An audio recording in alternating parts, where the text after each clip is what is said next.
4 horas da manhã, 29 de abril de 1945, nas profundezas do jardim da chancelaria do Reich, em Berlim. Em uma pequena mesa, 4 homens se reúnem: Wilhelm Burgdorf, Joseph Goebbels, Hans Krebs e Martin Bormann.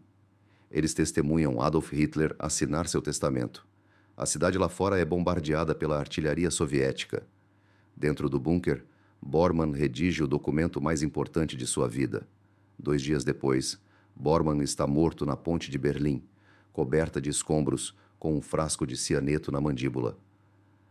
Mas como a segunda figura mais influente da Alemanha nazista, daquela mesa no bunker se tornou um cadáver. O que aconteceu naquelas últimas horas? Conhecemos Bormann.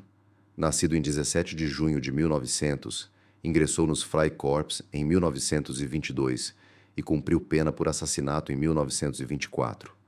Foi cúmplice de Rudolf Hess, que mais tarde comandou Auschwitz. Membro do Partido Nazista desde 1927, foi chefe de gabinete de Rudolf Hess a partir de 1933. Em maio de 1941, Martin Bormann, chefe da chancelaria do partido e secretário particular de Hitler desde 12 de abril de 1943, assumiu o controle de todos os assuntos. Este homem controlava o acesso ao Führer e determinava quem se encontraria com Hitler. Em 1945, ele efetivamente controlava a política interna da Alemanha. Assinou decretos, como a extensão das leis de Nuremberg para o leste em 31 de maio de 1941 e a ordem para a execução da solução final com brutalidade em campos especiais em 9 de outubro de 1942. Bormann concedeu a Adolf Eichmann plenos poderes sobre os judeus em 1º de julho de 1943, o que levou ao extermínio de aproximadamente 5,5 a 6 milhões de judeus, pelo qual Bormann se responsabiliza por meio dos documentos que assinou. Em 16 de janeiro de 1945, Bormann acompanhou Hitler ao bunker do Führer pela última vez. A Batalha de Berlim começou em 16 de abril e, em 19 de abril, a cidade estava cercada pelo Exército Vermelho. Hitler comemorou seu 506º aniversário em 20 de abril, nos jardins em ruínas da chancelaria do Reich, onde condecorou jovens soldados com a Cruz de Ferro, marcando sua última aparição pública. Em 30 de abril, a artilharia soviética atingiu Berlim pela primeira vez durante a tarde. A cidade não resistiria por mais de 2 dias, como Monka informou a Hitler na manhã do dia 30. Às 4 horas da manhã de 29 de abril, Hitler ditou seu testamento a Joachim von Ribbentrop em outra sala. Ele nomeou Karl Dönitz como presidente do Reich, Joseph Goebbels como chanceler do Reich e Martin Bormann como ministro do partido. Hermann Göring e Heinrich Himmler foram destituídos de seus cargos por tentarem negociar a rendição. O testamento foi distribuído em 3 cópias, uma para Dönitz, uma para o marechal de campo Ferdinand Schörner e uma para preservação e futura publicação. Mais tarde, naquele dia, Hitler casou-se com Eva Braun em uma cerimônia civil. Com o tempo se esgotando, se você aprecia pesquisas meticulosas sobre a história da Segunda Guerra Mundial como esta, considere se inscrever. Seus comentários de sua respectiva cidade também são bem-vindos. Este roteiro é baseado em informações do livro Berlim a Queda, de Anthony Beevor, publicado pela Penguin em 2002. 15h30, 30 de abril. Hitler e Eva Braun tiram a própria vida no bunker do Führer. Ela ingere cianeto e ele se suicida. Seus corpos são transportados para o jardim da chancelaria do Reich para cremação. Bormann assume o cargo mais alto do Partido Nazista como ministro. Dönitz torna-se presidente, e Goebbels serve como chanceler sem um sucessor designado para o título de Führer. Goebbels envia um telegrama a Dönitz em 30 de abril, anunciando a morte de Hitler às 15h30 e nomeando-o presidente do Reich. A forma e o momento do anúncio ficam a critério de Dönitz. O mandato de Goebbels como chanceler dura apenas algumas horas. Ele e sua esposa, Magda, administram cápsulas de cianeto a seus 6 filhos. Às 20h30 do dia 1º de maio, eles deixam o jardim da chancelaria. 23h, 1º de maio. A ordem de tiro da SS abre fogo a pedido de Bormann, que sai do Führerbunker acompanhado pelo Dr. Ludwig Stumpfegger, da SS, pelo líder da juventude hitlerista Arthur Axmann, pelo piloto de Hitler Hans Bauer, pelo motorista Erich Kempke e pelo secretário de Estado Werner Naumann. Um grupo de 10 pessoas tenta escapar do cerco soviético, com Bormann carregando uma cópia do testamento de Hitler. Eles percorrem túneis da chancelaria até o metrô, emergindo em uma Berlim em chamas, onde projéteis russos detonam incessantemente. A lua minguante oferece luz suficiente para a jornada. O grupo inicial atravessa o rio Spree por uma ponte Ironfoot, paralela à ponte Weidendammer. O grupo de Bormann se desorienta e segue para o norte pela Friedrichstrasse, em direção à ponte Weidendammer, apenas para encontrar uma barreira antitanque e intenso fogo russo em sua extremidade norte. Eles recuam para o sul, onde tanques alemães chegam em seguida. O sargento da SS Georg Diers liderava um canhão autopropulsado King Tiger, acompanhado por Bormann, Axmann, Stampfegger e outros. Eles avançaram atrás dos tanques. Pouco depois da meia-noite de 2 de maio, o tanque Tiger liderou o ataque pela ponte. Foi atingido por um projétil antitanque soviético, causando uma explosão que derrubou Bormann e Stampfegger e feriu Axmann. Eles recuaram. A terceira tentativa foi bem sucedida. Bormann, e não Stampfegger, e Axmann conseguiram atravessar o rio Spree. A partir daí, cada um seguiu seu próprio caminho. Seguindo os trilhos da ferrovia de superfície para o norte, eles se dirigiram para a estação de Lerder. Apesar do plano inicial de ir para o leste pela Invalidenstrasse, Bormann e Stampfegger optaram por ir para o oeste, enquanto Axmann escolheu ir na direção oposta. Ele encontrou uma patrulha russa, mas retornou seguindo o caminho percorrido por Bormann e Stampfegger. Ao encontrá-los caídos no chão perto da ponte onde a Invalidenstrasse cruzava os trilhos da ferrovia, Axmann não viu sinais de explosão e presumiu que tivessem sido baleados pelas costas, já que ambos estavam mortos sob a luz do luar. Sem tempo para investigar mais a fundo, ele continuou andando. Escapa de Berlim e se esconde com a juventude hitlerista nos Alpes Bávaros por 6 meses antes de ser capturado. É preso por volta de 1h30, 2h30 da manhã, do dia 2 de maio de 1945. Martin Bormann morre nesse período em uma ponte. O general Helmut Weidling concede Berlim incondicionalmente ao general Vassili Chuikov às 9h da manhã, encerrando a batalha após 7 horas. Ao anoitecer, o conflito termina. O corpo de Bormann permanece intacto.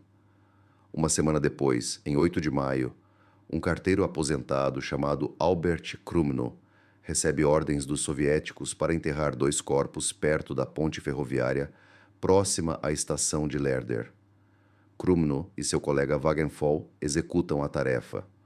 Um dos corpos está com o uniforme da Wehrmacht, o outro apenas de roupa íntima. Wagenfall encontra um livro de pagamento de um médico da SS no segundo corpo, pertencente a Ludwig Stumpfegger. Wagenfall entrega o livro de pagamento ao seu superior, o chefe dos Correios Berndt, que o encaminha aos soviéticos. Eles o destroem. Em 14 de agosto de 1945, Wagenfall escreve uma carta para a esposa de Stumpfegger. Os restos mortais de seu marido estão sepultados com os de outros soldados caídos em Alpendorf, Berlim, localizado na Wallenstrasse 63, na região noroeste de Fort-Jacques.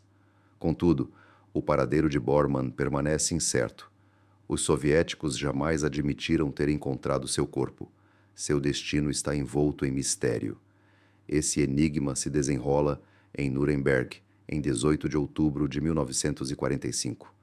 Nessa data, os principais promotores apresentam acusações contra 24 importantes autoridades alemãs, incluindo Martin Bormann. Anúncios públicos sobre o julgamento aparecem em jornais e rádios de outubro a novembro. Se Bormann ainda estiver vivo, ele deve ser notificado. O julgamento começa em 20 de novembro de 1945, com Bormann comparecendo como réu à revelia, nos termos do artigo 12 da Carta.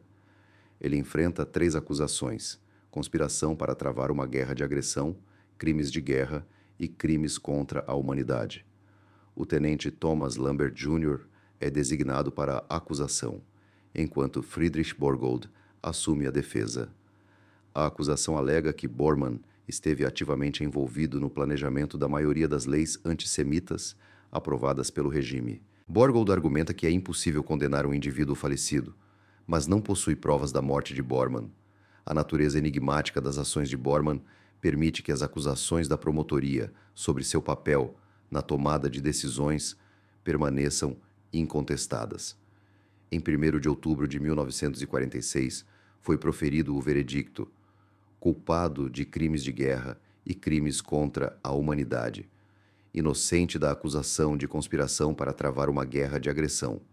A sentença: morte por enforcamento, com a estipulação de que, caso seja encontrado vivo posteriormente, novas evidências poderão atenuar ou reverter a pena.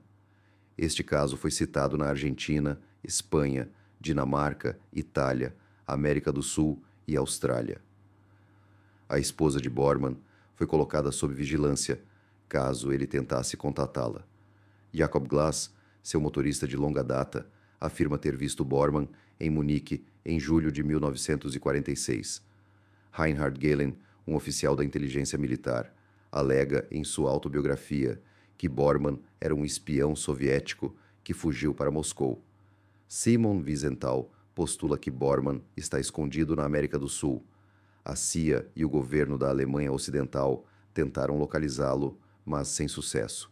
Em 1963, em 8 de maio de 1945, Albert Krumnau relatou à polícia que as autoridades soviéticas o ordenaram a enterrar 2 corpos perto de uma ponte ferroviária próxima à estação Lehrter. Ele recordou: Wagenfall descobriu o livro de pagamentos da SS.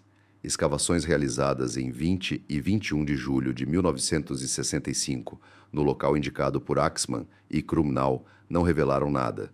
8 anos depois, em 7 de dezembro de 1972, operários que trabalhavam em uma construção perto da estação Lehrter, em Berlim Ocidental, desenterraram restos mortais a 12 metros de onde Krumnau alegava tê-los enterrado.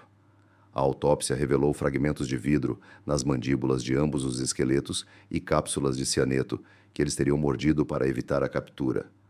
Registros dentários, reconstruídos a partir da memória do dentista de Hitler e Bormann, Hugo Blaschka, em 1945, confirmaram a correspondência entre um dos esqueletos e o de Bormann.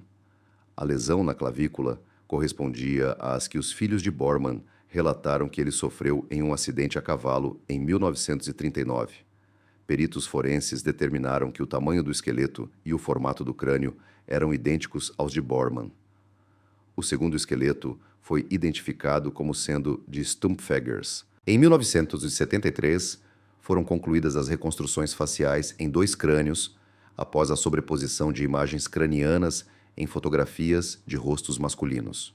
O governo da Alemanha Ocidental declarou Martin Bormann morto em 1973, um ano depois de encerrar oficialmente as buscas por ele, em 1971. No entanto, fragmentos de um crânio só foram submetidos a testes genéticos em 4 de maio de 1998. O professor Wolfgang Eisenmenger, da Universidade Ludwig Maximilian de Munique, supervisionou os testes, utilizando o DNA de um parente de Bormann para comparação. Os resultados confirmaram que o crânio pertencia a Martin Bormann. Após ser entregue à família, seus restos mortais foram cremados. Em 16 de agosto de 1999, as cinzas de Bormann foram espalhadas no Mar Báltico para evitar a construção de um monumento nazista em seu túmulo. No entanto, devemos analisar aqueles dias cruciais, de 29 de abril a 2 de maio. Quais foram as ações, os pensamentos e as escolhas de Bormann que o levaram àquela ponte? Em 29 de abril, às 4 da manhã, o testamento foi assinado. Bormann testemunhou os últimos desejos de Hitler, atuando como executor testamentário. Um cargo ao qual Hitler confiava acima de outros, referindo-se a ele como seu camarada de partido mais leal. Nesse momento, Bormann ainda detinha poder, permanecendo o segundo em comando, controlando o fluxo de informações e tomando decisões. No entanto, Hitler planejava o suicídio, enquanto Goebbels estava prestes a se tornar chanceler, mas também planejava sua própria morte. Dönitz seria presidente, mas estava em Flensburg, perto da fronteira com a Dinamarca. Bormann se viu confinado em Berlim enquanto as forças soviéticas avançavam por todos os lados. O centro da cidade não aguentaria mais 2 dias. Quais alternativas ele tinha?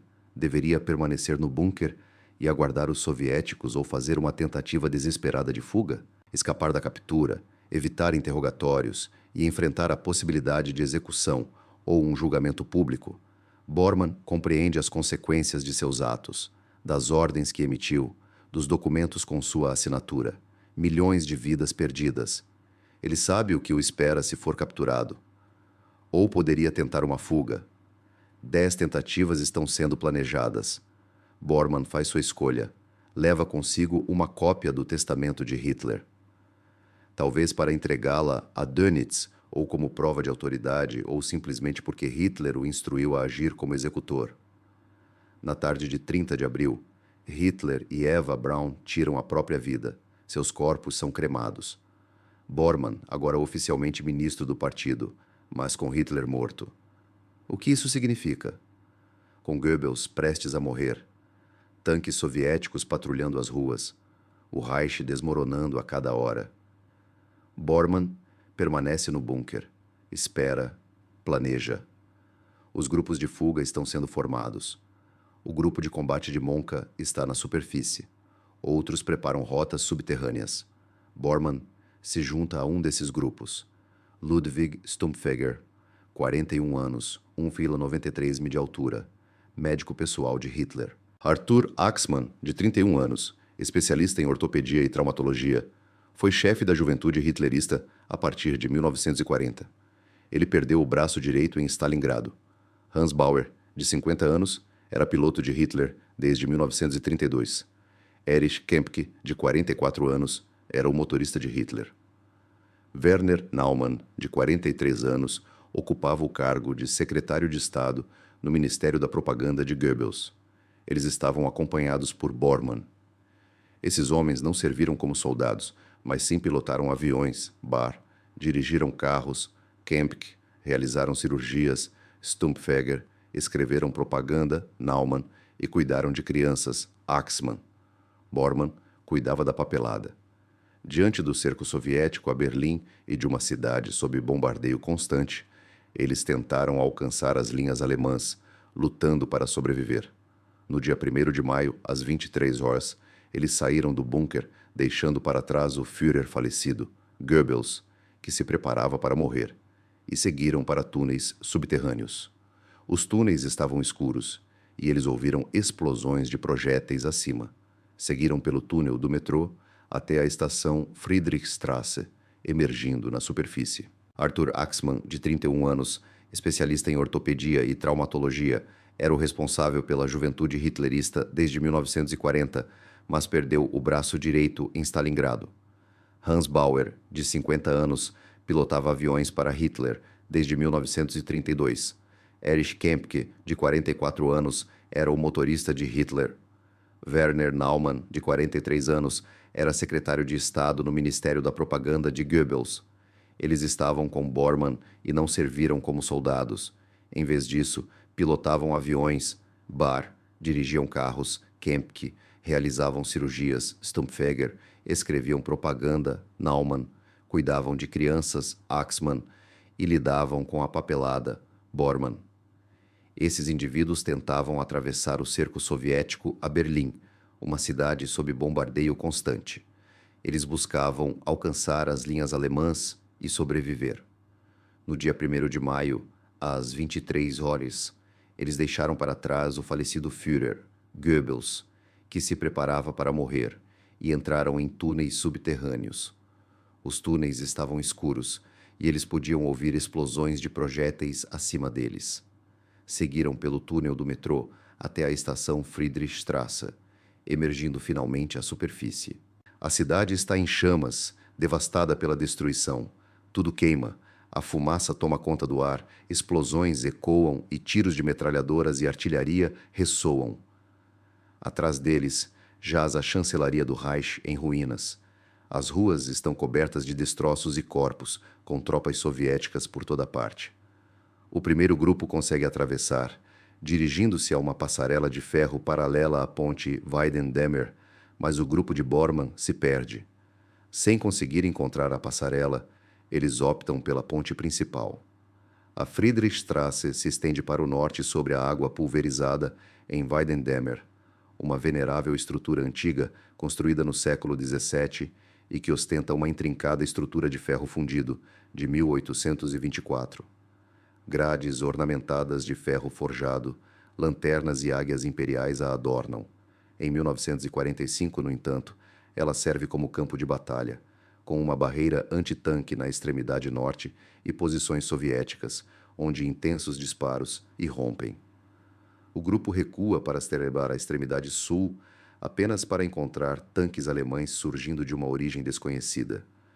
Um enorme tanque King Tiger, um dos maiores e mais pesados da Alemanha, entra em cena, pesando 54 toneladas sem munição e 68,5 toneladas totalmente carregado, operado por uma tripulação de 5 homens, equipado com um canhão principal de 128 milímetros e 2 metralhadoras de 7,92 milímetros. Blindagem frontal de 150 milímetros de espessura, viajando a 41,5 km em estradas pavimentadas, mas mais lento em terrenos com detritos.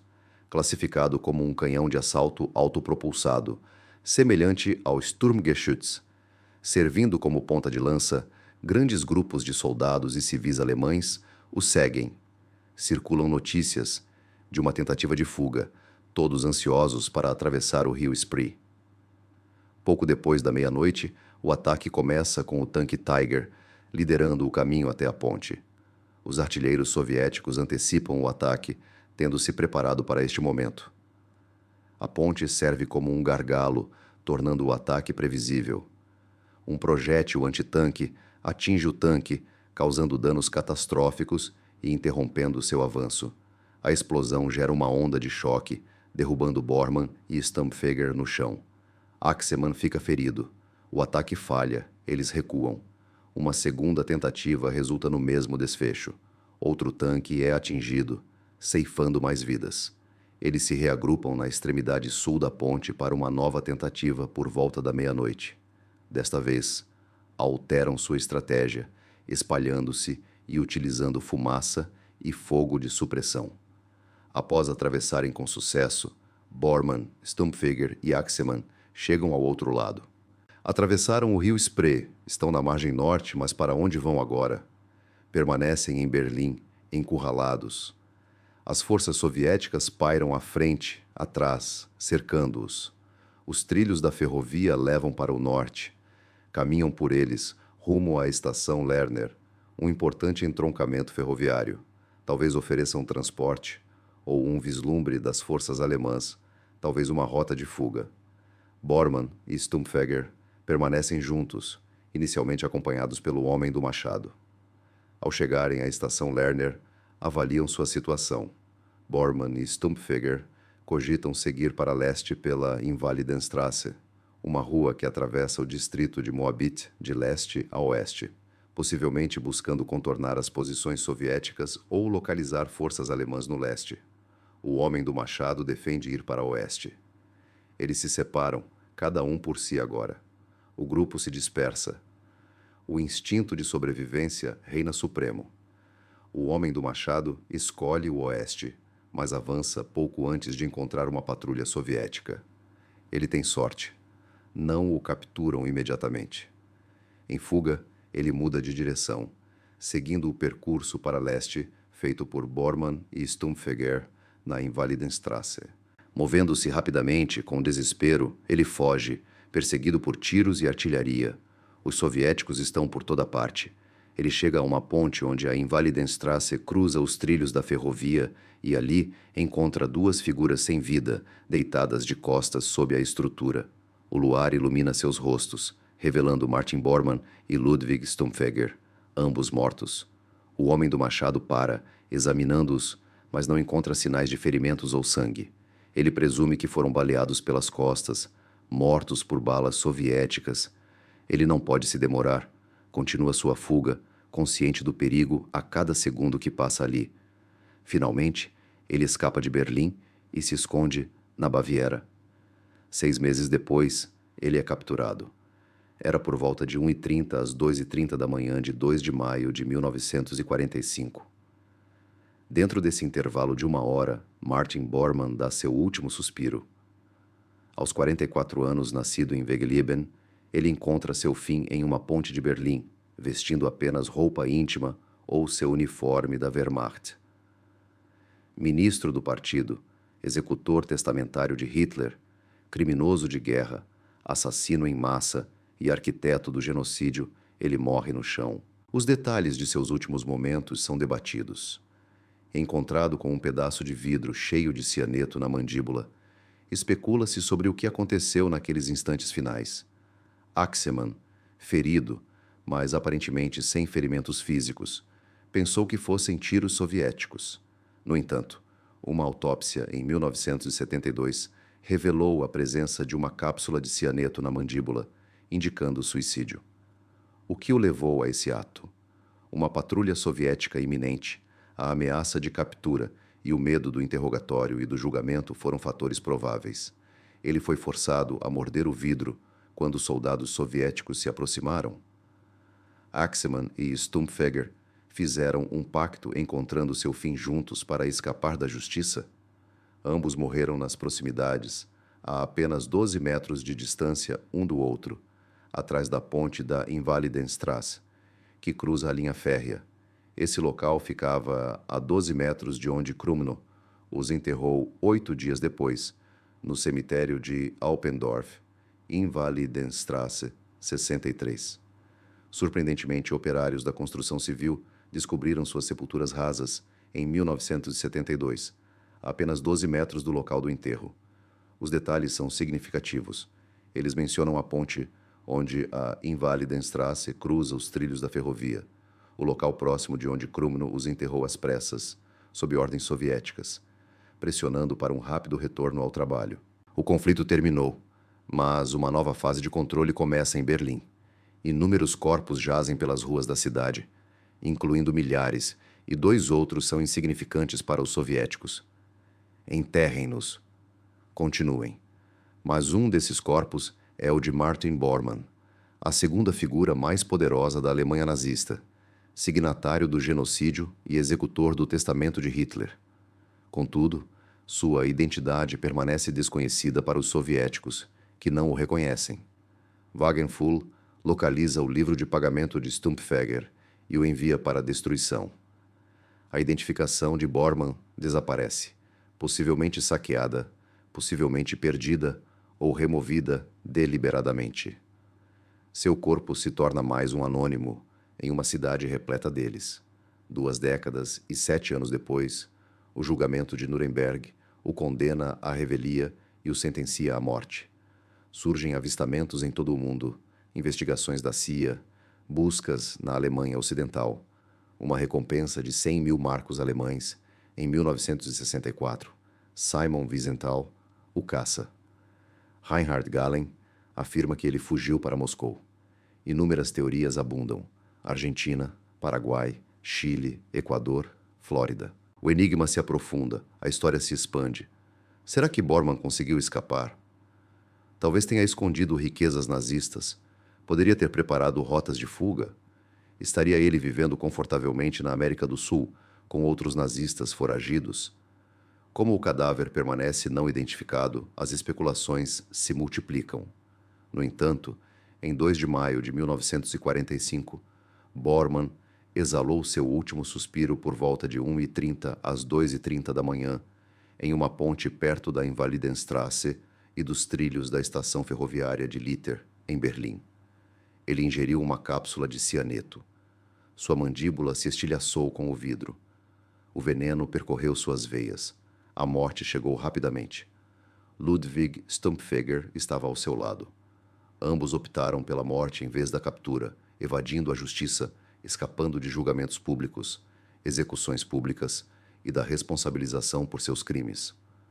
Arthur Axemann testemunhou tudo. Ele compartilhou sua história com a inteligência britânica após ser capturado.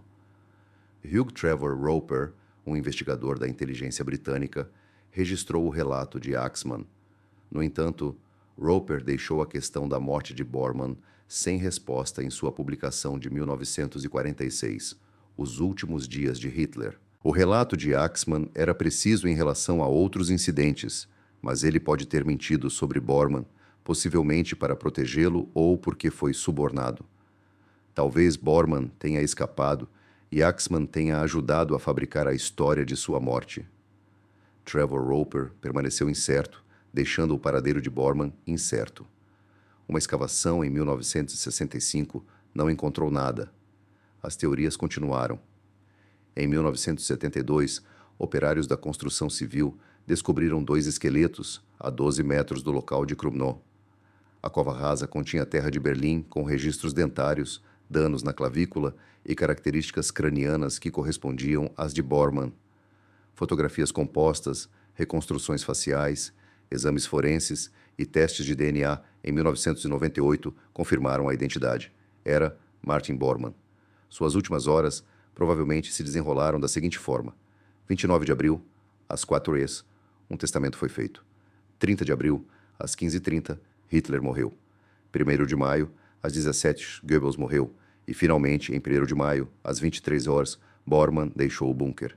Nenhuma teoria da conspiração se sustenta mais. Os restos mortais pertencem inegavelmente a Martin Bormann. 2 de maio, aproximadamente às 10h, cruzam a ponte Weidendammmer pela 3ª vez. 2 de maio, das 13h30 às 23h30. Bormann e Stumpfegger encontram um inválido na ponte Strasse. Encontro com uma patrulha soviética ou captura iminente. Ingerem cápsulas de cianeto. Morrem em minutos. 2 de maio, às 9h. Weidling rende Berlim. 8 de maio. Krumnow enterra os corpos. Identidade desconhecida. Não identificado. Esquecido. Entre 1945 e 1972, Bormann permanece em um limbo, declarado morto, mas não oficialmente confirmado. Condenado, mas não executado. Procurado, mas nunca encontrado. O corpo permanece enterrado enquanto o mundo o procura. Argentina, Moscou, Munique e todos os lugares, exceto a 12 metros de onde Krumnow afirmou, até que em 1972 operários da construção civil, com paz, remexem a terra e descobrem ossos desfazendo o mistério repentinamente. A lenda acaba. A verdade vem à tona. Martin Bormann morreu em Berlim em 2 de maio de 1945. Morte por cianeto, rápida, relativamente menos dolorosa em comparação ao sofrimento suportado por suas vítimas, em comparação às câmaras de gás, em comparação aos pelotões de execução, em comparação às marchas da morte, em comparação à fome nos campos de concentração. Martin Bormann, administrador dos bens de Hitler e ministro ou criminoso de guerra, garantiu uma morte controlada, um suicídio confirmado por perícia e análise de DNA. Estilhaços de vidro e fraturas na mandíbula, sinais de envenenamento por cianeto, foram encontrados em seus restos mortais. Wolfgang Eisenmenger, professor de ciência forense, confirmou as evidências. Descobertas em 1972 e identificadas definitivamente em 1999, as cinzas de Bormann foram espalhadas no Mar Báltico, sem túmulo ou monumento para marcar seu local de descanso. O que aconteceu durante aquelas últimas horas de maio de 1945? Não apenas as ações táticas ou a cronologia, mas o que se passava na mente de Bormann aos 44 anos, casado desde 1929 e pai de 10 filhos. Martin Adolf nasceu em 14 de abril de 1930, recebendo o nome em homenagem a Hitler, que também foi seu padrinho. Ilse nasceu em 9 de julho de 1931 e sua irmã gêmea, Erringard, morreu ao nascer. Ela foi posteriormente renomeada Ika após a fuga de Hesse para a Grã-Bretanha. Erringard nasceu em 25 ou 28 de julho de 1933. Rudolf Gerhard veio ao mundo em 31 de agosto de 1934, recebendo o nome em homenagem a Hess, mas mais tarde renomeado Helmut após sua fuga. Heinrich Hugo nasceu em 13 de junho de 1936, recebendo o nome em homenagem a Himmler. Eva Ute juntou-se à família em 4 de maio de 1938. Gerda nasceu em 4 de agosto de 1940. Fritz Hartmut nasceu em abril de 1942 e outro filho foi adicionado à família em março de 1945, enquanto Bormann estava no bunker do Führer. No total, foram 10 filhos. Em 25 de abril, Gerda e as crianças fugiram de Obersalzberg para a Itália devido a um ataque aéreo aliado. Mas Gerda morreu de câncer em 23 de março de 1946, em Marano, Itália. Bormann nunca mais a viu depois de abril, nem as crianças. Será que ele pensou nelas em suas últimas horas? No bunker? Na ponte? Talvez ele só pensasse em sobreviver. Membro do partido com o número 60.508. Em outubro de 1933, tornou-se Reichsleiter, supervisor da renovação do Berghof desde 1935. Construiu um complexo que se estendia por 10 km² em Obersalzberg, residências para Göring, Speer e para ele próprio. Encomendou a Kielsteinhaus, o Ninho da Águia, uma casa de chá acima do Berghof, como presente para o quinquênio aniversário de Hitler, em abril de 1939. Hitler raramente a utilizava, enquanto Bormann preferia mostrá-la aos convidados. Administrava as finanças pessoais de Hitler, direitos autorais de Mein Kampf e uso da imagem em selos. Fundo Adolf Hitler para o comércio e a indústria alemã, arrecadando dinheiro de industriais. A maior parte era destinada ao uso pessoal de Hitler. Uma parte era distribuída aos líderes do partido. Bormann tinha controle sobre os fundos, o acesso e a distribuição. Poder. Puro poder burocrático. Não poder militar ou carismático, mas poder derivado do controle de agendas, da aprovação de pedidos de reuniões, da leitura de relatórios antes de Hitler e da decisão sobre quais ele veria. De 1941 a 1945, Martin Bormann atuou como o guardião, um papel que tornava o acesso a Hitler praticamente impossível para aqueles que caíam em desgraça, uma lição aprendida por Speer, Göring, Goebbels, Himmler, Rosenberg, Ley, Frank, entre outros. Bormann demonstrou grande habilidade em intrincadas disputas políticas, lutando implacavelmente e sem piedade por poder, influência e o favor de Hitler. Essa caracterização do Terceiro Reich era marcada por lutas internas, competição e desconfiança. Uma dinâmica fomentada intencionalmente por Hitler, que colocava os principais membros do partido uns contra os outros, chegando a colocar o partido nazista contra o funcionalismo público.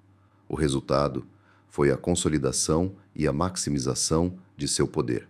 Bormann se destacou nesse jogo, ascendendo ao posto de segundo em comando.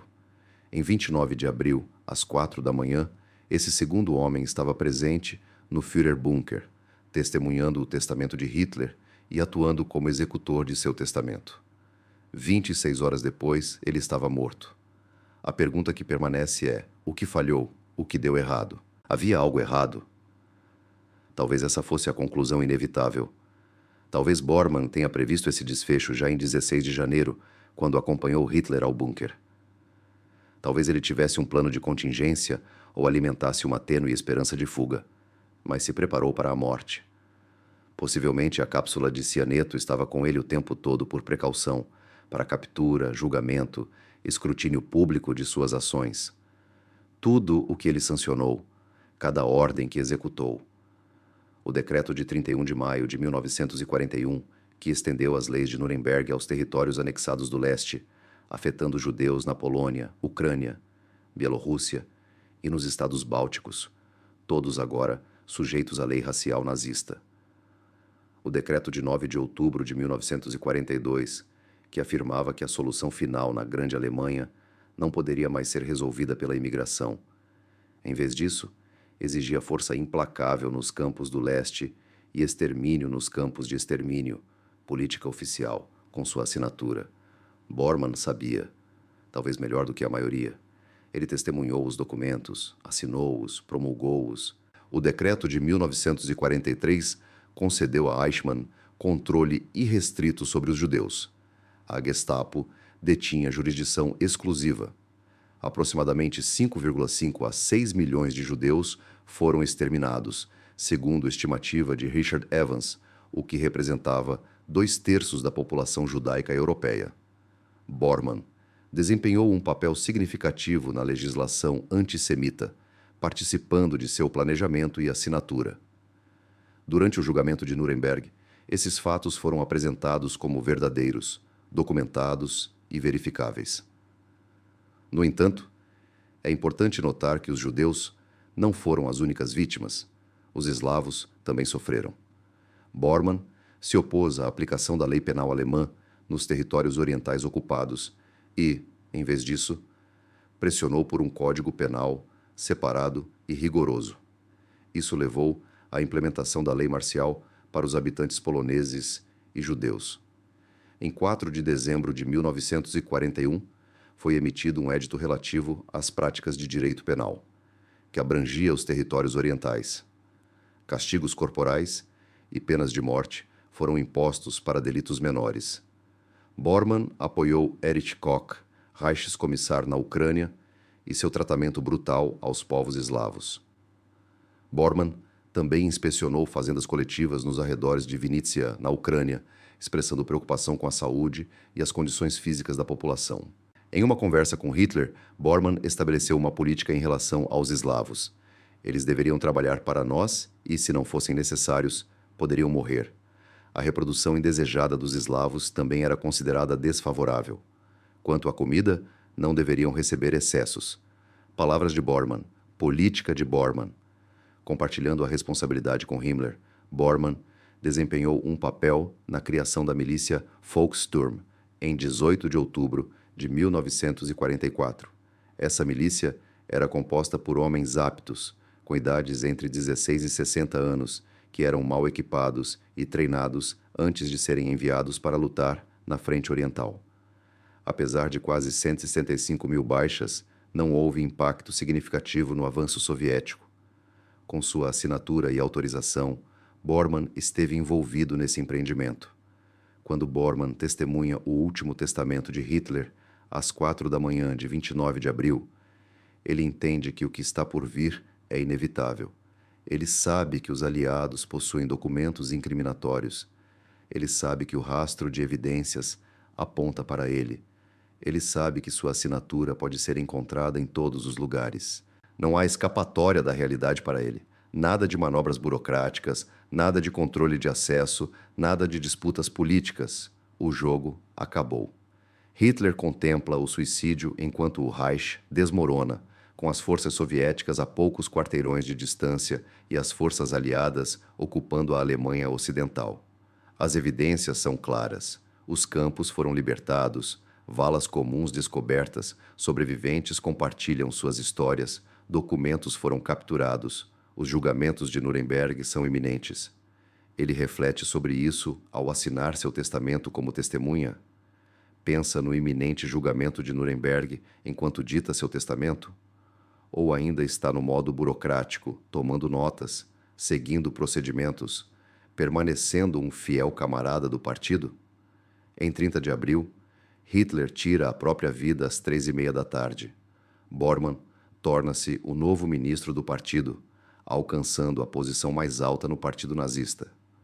Contudo, o partido e o Reich chegaram ao fim, assim como Goebbels logo depois, com Dönitz inacessível, em Flensburg. A mensagem é enviada. No dia 1º de maio, às 23h, Bormann planeja sair de Berlim, mas o desafio reside no fato de a cidade estar cercada e todas as passagens terrestres e aéreas estarem controladas pelas forças soviéticas.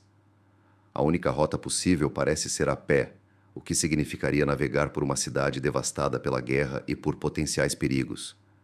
No bunker, Bormann aguarda a oportunidade de escapar, apesar de estar ciente dos riscos: interrogatório, julgamento, provas incriminatórias contra ele, vergonha pública, execução e exposição como perpetrador de genocídio.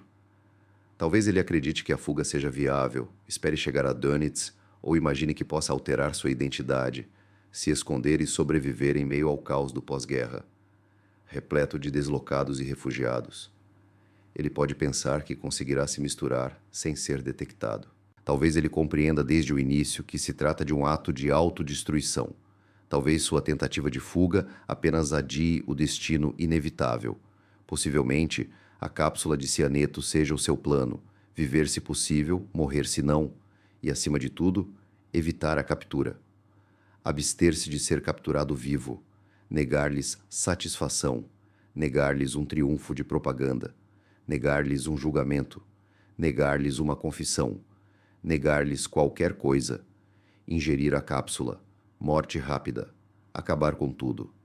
Ele sai do bunker em direção aos túneis, acompanhado por Ludwig Stumpfegger, um homem imponente de quase 2 metros, cirurgião de Hitler, especializado em ortopedia, que trabalhava em estreita colaboração com o círculo de Hitler, ciente de segredos médicos, políticos e pessoais. Também corre o risco de ser julgado se for capturado. Carregando cianeto como ele, Arthur Axmann, de 31 anos. Perdeu o braço direito em Stalingrado. Liderou a juventude hitlerista desde 1940. Encaminhou crianças para a guerra, levando-as à morte. Os jovens combatentes da juventude hitlerista em Berlim defendem as ruínas, morrendo nas ruas. Meninos de 12 anos com Panzerfausts. Jovens de 14 anos armados com fuzis, enviados por Axmann, estavam sob seu controle e também estão sendo julgados. Além disso, suspeita-se que possam estar portando cianeto. Hans Bauer, piloto de Hitler, de 50 anos, voava desde 1932 e testemunhou 13 anos no círculo íntimo de Hitler, ouvindo conversas, decisões e ordens. Ele tinha acesso a segredos de Estado, o que o tornava um alvo valioso para a inteligência caso fosse capturado. Os soviéticos queriam interrogá-lo, extraindo cada detalhe. Bauer está ciente disso e calcula suas chances. Erich Kempke, motorista de Hitler, de 44 anos, o dirigiu por anos, outra testemunha e possível informante. Werner Naumann, de 43 anos, serviu como secretário de Estado de Goebbels no Ministério da Propaganda, criando mentiras e disseminando-as. Ele também está sendo julgado. Esses homens saem do bunker juntos, separando-se mais tarde em luto. Ao amanhecer, estão mortos, capturados ou escaparam. Bormann e Stumpfegger permanecem juntos, unidos por amizade, confiança e um destino comum. Ambos estão implicados. Se um for capturado, ambos serão incriminados. 2 homens unidos por um conhecimento em comum, um acordo mútuo para perecerem se necessário. Resistiram firmemente à captura. Mordam a cápsula, disseram, pondo fim a tudo. Ao desembarcarem na estação Friedrichstrasse, Berlim estava envolta em chamas e escombros, suas ruas intransitáveis. A artilharia soviética bombardeava implacavelmente. O fogo das metralhadoras ecoava pela noite, traçadores riscavam o céu, holofotes cortavam a escuridão, sinalizadores iluminavam a destruição. Este era o Reich. Isto era o que restava 6 anos após o início da guerra. Ruínas, fogo, morte. Eles seguiram para a ponte Weidendammer, onde uma barricada antitanque soviética se erguia na extremidade norte. Seguiu-se um intenso tiroteio. Aguardaram os tanques e lá estava ele, o King Tiger, pesando 68,5 toneladas, o maior e mais pesado tanque da Alemanha, o último suspiro de sua blindagem, a última tentativa de romper a barreira. Ele liderou o ataque, seguido por Bormann, Stumpfegger e dezenas de outros tanques que o usavam como escudo, atravessando a ponte. Um artilheiro soviético esperou pacientemente, permitindo que se aproximassem antes de disparar. O impacto direto incendiou o tanque, pondo fim à sua jornada. Uma onda de choque derruba todos, com Bormann caindo violentamente no chão, atordoado e ensurdecido pelo zumbido nos ouvidos em meio à fumaça e ao caos. Gritos ecoam, misturados à sensação de morte iminente e às chamas próximas. Eles recuam após a terceira tentativa bem-sucedida, atravessando o lado norte do rio Spree, mas ainda presos em Berlim, cercados por potenciais inimigos. Seguem os trilhos da ferrovia em direção à estação Lerder, movendo-se pela escuridão entre os destroços e desviando-se das patrulhas soviéticas que parecem espreitar em cada sombra, atrás de cada som e em cada esquina. O medo de uma emboscada alimenta sua fuga, impulsionada pelo instinto de sobrevivência. Eles não param. Parar significa ser capturado, e ser capturado significa morrer. Após uma longa jornada, chegam à estação Lerder, um grande complexo ferroviário gravemente danificado, com partes desabadas e em chamas. Avaliam suas opções: seguir para leste pela Invalidenstrasse para oeste, ou permanecer escondidos e esperar o amanhecer. Arriscando-se a se movimentar durante o dia, Bormann e Stumpfegger optam por seguir para o leste, enquanto o homem do machado decide ir para o oeste, marcando seu último encontro antes de se separarem. Em direção leste pela Invalidenstrasse, Bormann e Stumpfegger prosseguem, possivelmente de forma furtiva, sob circunstâncias desconhecidas, correndo, caminhando ou rastejando. Sozinhos em território inimigo, não têm reforços, apoio ou meios de comunicação, estando completamente isolados. Seu destino depende unicamente da sorte e da capacidade de escapar das forças soviéticas, que, no entanto, são onipresentes. O 8º Exército de Guardas, liderado por Choikov, conta com milhares de soldados, tanques, artilharia e patrulhas, com postos de controle e atiradores de elite à espreita por toda parte.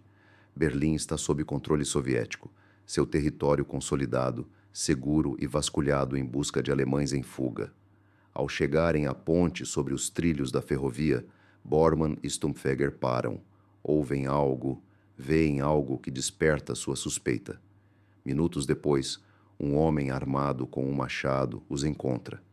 Ambos os corpos sem vida sob a luz do luar, sem ferimentos visíveis ou rastros de sangue, sugerindo que um agente de ação rápida, como o cianeto de hidrogênio, pode ter sido a causa de suas mortes. 1. Inibe a respiração celular, impedindo que as células utilizem oxigênio. 2. Provoca danos cerebrais em segundos, seguidos de inconsciência e morte em minutos. 3. Respiração acelerada, confusão, tontura, perda de consciência, convulsões e parada cardíaca são alguns dos sintomas. 4.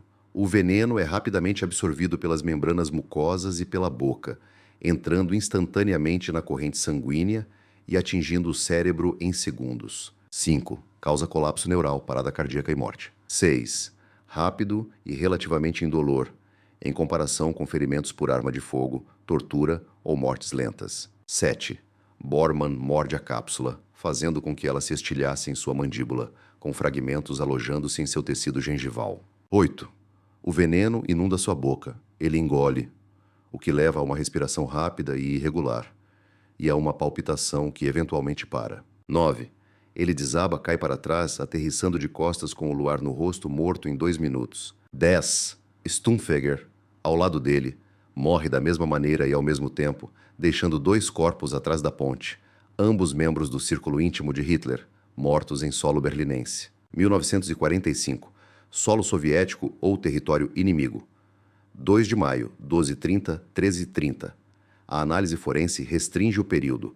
O veredicto do tribunal alemão declara que Bormann e Stumpfegger morreram nas primeiras horas de 2 de maio. Um intervalo de apenas 1 hora, 60 minutos, marca a morte de Bormann. O mentor do espólio de Hitler nunca cumpriu suas responsabilidades. O ministro do partido nunca governou. O criminoso de guerra nunca enfrentou a justiça por seus crimes contra a humanidade. O arquiteto do genocídio nunca foi levado a julgamento. Ele escolheu a morte, rápida, privada e anônima. Apenas Stumpfegger, que morreu com ele, e Axmann, que os descobriu pouco depois, foram testemunhas. Isso foi justiça? Isso foi fuga? Foi vitória ou derrota para Bormann?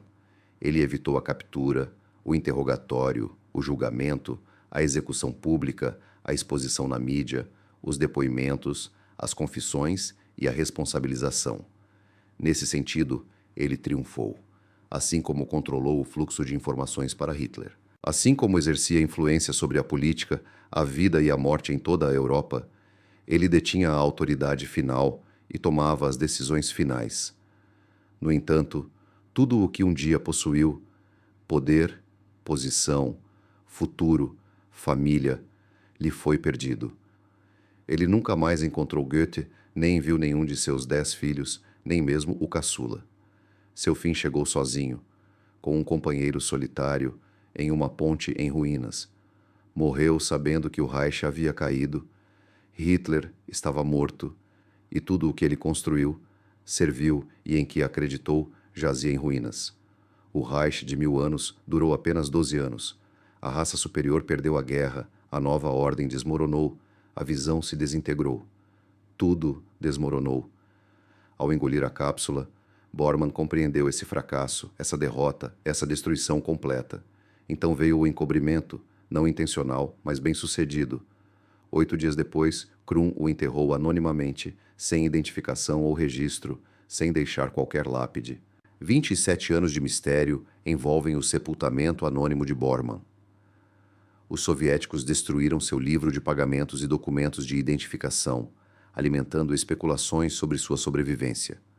Por décadas, acreditou-se que ele poderia ter escapado, estar vivo, escondido ou zombando deles da Argentina, Moscou ou de outro lugar. A incerteza tinha um propósito: manter viva a caçada aos nazistas de alta patente, perpetuando o medo de que ainda estivessem ativos, perigosos e conspirando. No entanto, a verdade é simples. Bormann morreu em 2 de maio de 1945 por suicídio com cianeto, escondido atrás de uma ponte e enterrado em uma cova rasa em 8 de maio. Seus restos mortais foram encontrados por operários da construção civil em 7 de dezembro de 1972, identificados por meio de registros dentários, medidas do crânio, danos na clavícula, fotografias compostas e reconstrução facial. Testes de DNA confirmaram sua identidade em 4 de maio de 1998. Suas cinzas foram espalhadas no Mar Báltico em 16 de agosto de 1999, apagadas da existência, devolvidas à natureza e não ocupando mais um túmulo. Nas 24 horas que antecederam sua morte, em 2 de maio, Martin Bormann testemunhou o colapso de tudo o que conhecia: o Reich, o poder, os planos, o futuro, tudo desmoronando ao seu redor. Das primeiras horas da manhã de 29 de abril, quando presenciou o último discurso de Hitler, até as primeiras horas de 2 de maio, quando tirou a própria vida mordendo uma cápsula de cianeto, transcorreram 46 horas, durante as quais ele testemunhou os eventos que marcaram o fim: o suicídio de Hitler, o de Goebbels, a queda de Berlim e a vitória soviética que sinalizou a derrota dos nazistas. A morte de Bormann foi seu último ato, uma tentativa de controle em uma situação que parecia incontrolável, uma fuga fracassada da realidade que já não oferecia escapatória.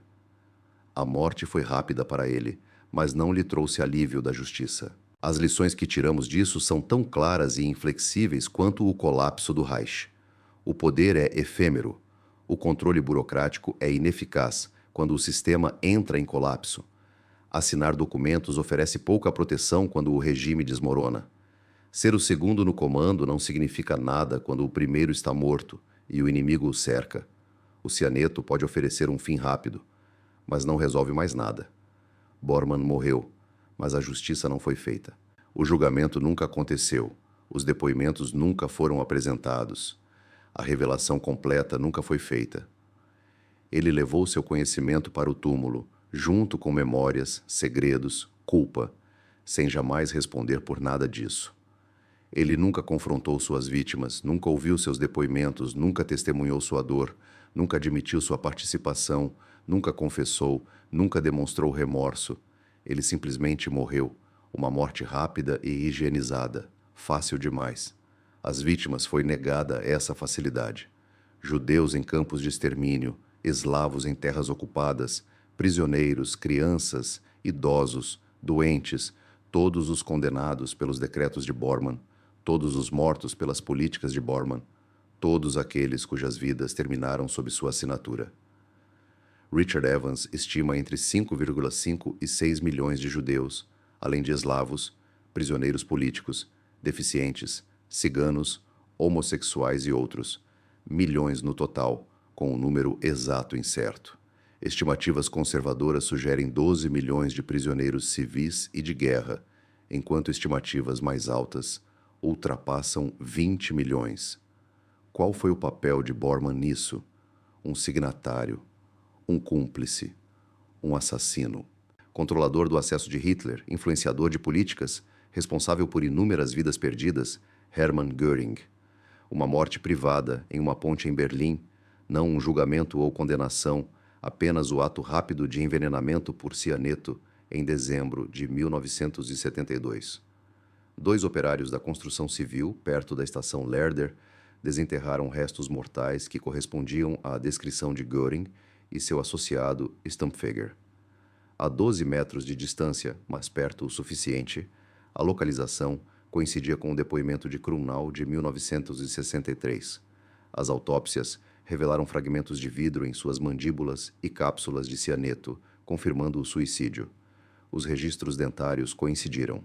Um dos esqueletos apresentava uma lesão na clavícula compatível com o acidente de Göring a cavalo em 1939.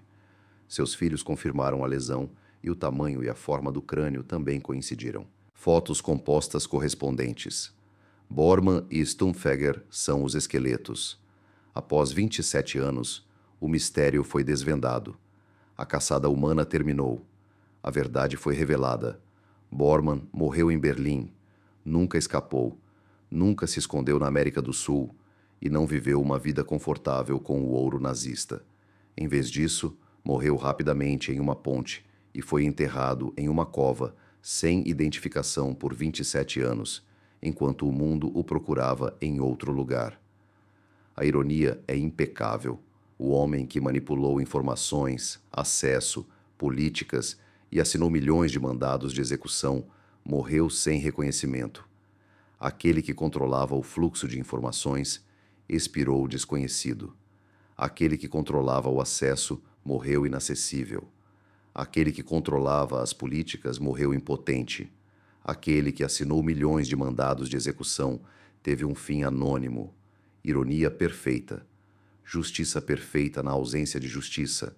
Bormann buscava controle, poder e reconhecimento como o segundo homem. Ele recebeu tudo, apenas para perder tudo em 46 horas, de 29 de abril a 2 de maio, testemunhando um testamento na ponte junto ao seu cadáver. Executor testamentário para um corpo anônimo em uma cova rasa. Ex-ministro do partido para nada. Tudo para nada. Estas são as últimas 24 horas. Às 23h do dia 1º de maio, teve início a tentativa de fuga de Martin Bormann, que durou 200 horas e terminou no dia 2 de maio. Sua escolha foi fugir em vez de se render, optando pela morte em vez da captura e pela justiça em vez do esquecimento. Durante 27 anos, seu paradeiro e eventual morte permaneceram um mistério. Mas em dezembro de 1972, operários da construção civil o encontraram, seguidos por peritos forenses, dentistas e análises de DNA que confirmaram sua identidade definitivamente. Em 4 de maio de 1998, foi comprovado que Martin Bormann morreu em 2 de maio de 1945. Ele foi cremado e suas cinzas foram espalhadas em 16 de agosto de 1999. Seu fim chegou, nenhuma lenda sobreviveu. Apenas a morte, a descoberta e a dissolução final no Mar Báltico. Não identificado, ignorado, adequado.